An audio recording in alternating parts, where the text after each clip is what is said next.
আজকের ভিডিও তোমরা যেটা দেখবে তাতে কিন্তু আমার কলেজ লাইফটা কেমন ছিল তার একটা হালকা আন্দাজ পেয়ে যাবে। ভিডিও শুরুতেই বলে রাখি, কাটোয়ার মতো একটা ছোট্ট মফস্বল শহর থেকে এসে এই কলকাতার বুকে নিজেকে মানিয়ে নেওয়ার জার্নিটা কিন্তু খুব একটা সুখকর ছিল না। আর সেই জার্নিতে কলেজে কাটানো প্রত্যেকটা মুহূর্ত ছিল আমার কাছে রিফ্রেশমেন্টের মতো।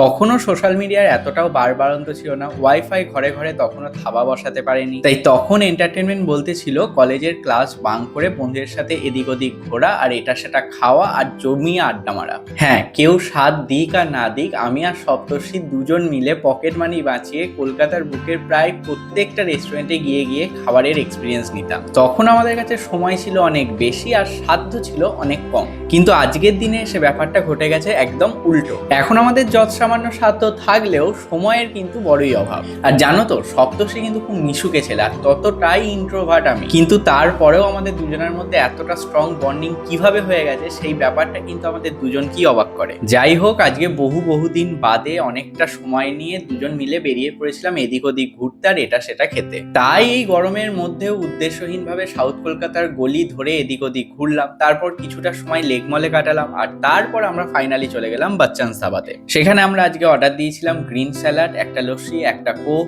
একটা চিকেন রেশমিক কাবাব আর মেন কোর্সে ছিল বাটার নান আর মাটন কোরমা। আর আমার শত বারণ সত্ত্বেও আজকে বিলের পুরো টাকাটা দিয়েছে ও। আর আমাদের দুজনের বন্ধুত্বের মজাটা কি জানো, পরের দিন কোথায় গিয়ে কি ট্রিট নেবে সেটাও আমাকে নির্দ্বিধায় বলে দিতে পারে। আর হ্যাঁ, বাচ্চান্স ধাবাতে গেলে তোমরা আমার রেকমেন্ডেশন অনুযায়ী লস্যি আর মাটন কোরমাটা অবশ্যই ট্রাই করো। আশা করি এই ভিডিওটা করতে আমার যতটা ভালো লেগেছে দেখতে তোমাদেরও হয়তো ততটাই ভালো লেগেছে।